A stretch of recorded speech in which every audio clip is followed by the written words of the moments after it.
Bonsoir, je m'appelle Magdala et ce soir je vais vous parler de deux périodes dans ma vie où j'ai découvert et redécouvert l'amour de Dieu pour moi.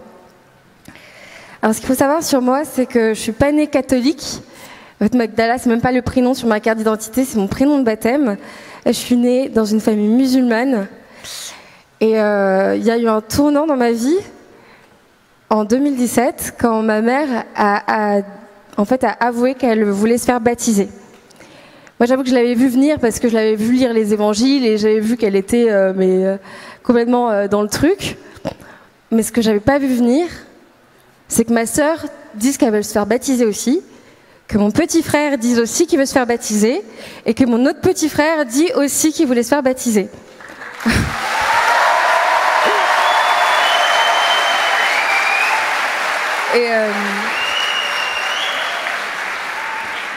Donc voilà, ils vont tous commencer le chemin du catéchuménat, donc le chemin vers le baptême, mais sans moi. Parce que moi, j'ai pas du tout rencontré Jésus.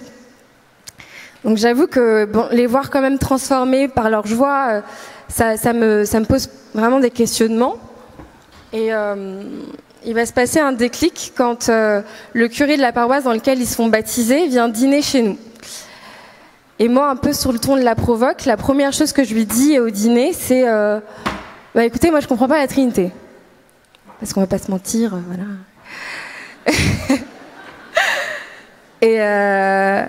Et lui, ce qui me répond aussi sur le ton de la provoque, moi non plus, c'est un mystère. Bon, évidemment, il m'a pas laissé un plan comme ça, il m'a un peu expliqué, mais j'avoue que quand il a prononcé le mot de mystère, le Seigneur est passé vraiment par ce mot pour me faire entrer dans l'abandon. C'est-à-dire que je me suis dit, bon, ok, je comprends pas, mais pourquoi pas? Mais c'était un tout petit pourquoi pas. Hein.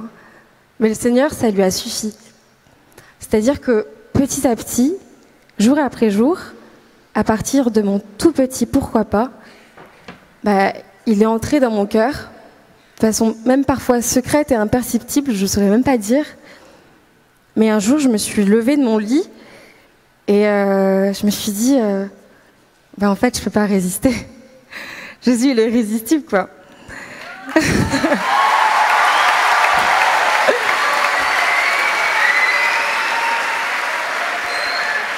Donc, à partir de là, commence quand même le plus difficile, c'est-à-dire construire une relation avec le Seigneur. Donc ça commence par aller à la messe.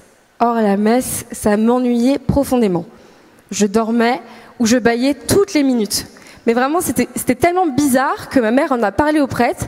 Elle lui a demandé si j'avais pas besoin d'une délivrance. Oui, évidemment, il m'a pas fait de délivrance. Ouais. Mais en tout cas, comme j'étais quand même entrée dans l'abandon là depuis l'histoire du mystère, je me suis aussi entrée dans l'abandon dans le mystère de la messe et je me suis dit bon, ok, je comprends pas tout, mais pourquoi pas. Je vais rester quand même fidèle à la messe. Et vraiment, heureusement que j'ai fait ça, en fait. Et c'était pareil pour l'Eucharistie, parce qu'effectivement, quand on est catéchumène, on n'a pas le droit de communier, donc c'est aussi on n'entre pas forcément dans le mystère eucharistique. Et moi, je croyais pas en la présence réelle. Je me rappelle de ma première adoration, on m'a dit il y aura la présence du Seigneur, viens à l'église et tout ça. Ma mère m'emmène à l'adoration et j'arrive, et c'est un tout petit truc comme ça, et je me suis dit, mais c'est une blague. J'y crois mais pas du tout. Je me dis c'est une escroquerie, mais c'est pas grave, je le dis à personne pour pas perturber les gens. Et donc je passe l'adoration à dormir. Mais quand même, quelque chose me travaille, et je me dis, en fait, Seigneur, je vais quand même faire le choix de croire. Ok, je comprends pas, mais je vais faire le choix de croire que tu es là. Et en plus, à cette époque, j'avais des problèmes parce que je comprenais pas la parole de Dieu. Je commençais à lire les évangiles, mais je n'étais pas du tout rejoint par les évangiles, quoi. Donc j'ai dit, ok, je vais faire le choix de croire que tu es là, et je vais venir tous les jours te voir, et tu vas m'expliquer ce que je comprends pas dans les évangiles. Et il m'a expliqué ce que je comprenais pas dans les évangiles. Et même, on m'a parlé d'une prière, d'une neuvaine au Sacré-Cœur de Jésus. Je comprenais rien au Sacré-Cœur de Jésus, mais j'ai dit ok, c'est pas grave, je le fais. Et le Seigneur m'a donné une grâce de confiance. Et en fait, si je vous parle de tous ces petits actes de foi que j'ai faits, tous ces moments où j'ai accepté de croire avant de comprendre, donc ça s'était passé entre mai et juin 2018, c'est parce que je sais qu'en fait, tous ces actes ont disposé mon cœur à un jour en particulier dans ma vie de foi. C'était le 18 juillet 2018, où je suis allée à l'église, j'ai prié, parce que j'étais vraiment en grande détresse, ça allait pas trop dans ma vie. Et dans l'abandon et la confiance, j'ai tout remis au Seigneur. Et sa réponse, ça a été de me visiter. Et ce qui était saisissant, c'était qu'il m'a donné la grâce de sentir à quel point il était profondément heureux de me rencontrer. Et c'était hyper bizarre de me dire, moi je suis une meuf hyper lambda, j'ai rien de spécial, et Dieu est profondément heureux de venir me rencontrer. Et je me suis dit, c'est ça l'amour. C'est ça l'amour, quoi. Bon, après ça, évidemment, j'étais saisie, donc je continue mon chemin vers le baptême, je fais baptiser avec toute ma famille, c'était ouf, voilà.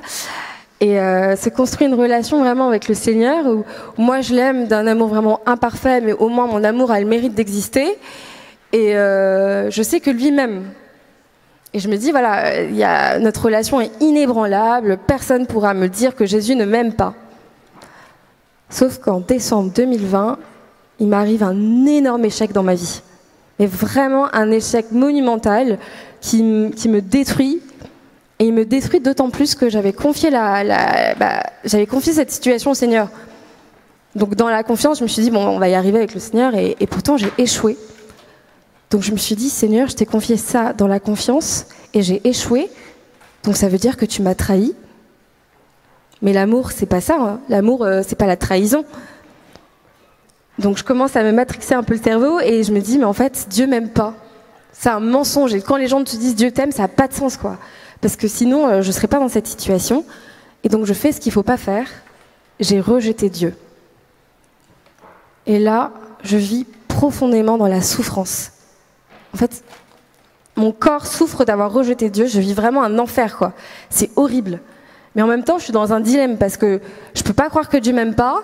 Et en même temps, je ne peux pas vivre sans lui. Et donc je demande de l'aide à ma marraine qui prie pour moi. Elle exerce les charismes et elle me dit voilà, je reçois que tu dois aller te confesser. Et je me dis mais Seigneur, c'est quand même gonflé.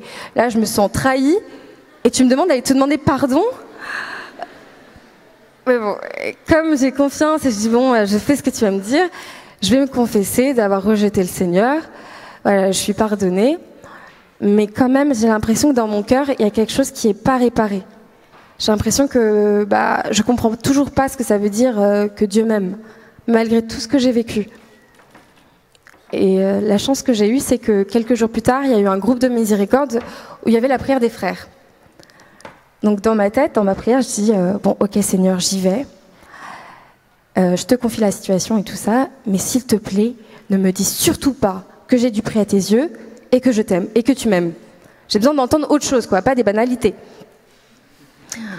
Et donc je vais à la prière des frères et je leur dis de façon un peu énigmatique pour pas non plus qu'ils jouent, voilà, un peu énigmatique, voilà Seigneur, je te confie cette situation, explique-moi ce que je comprends pas, voilà.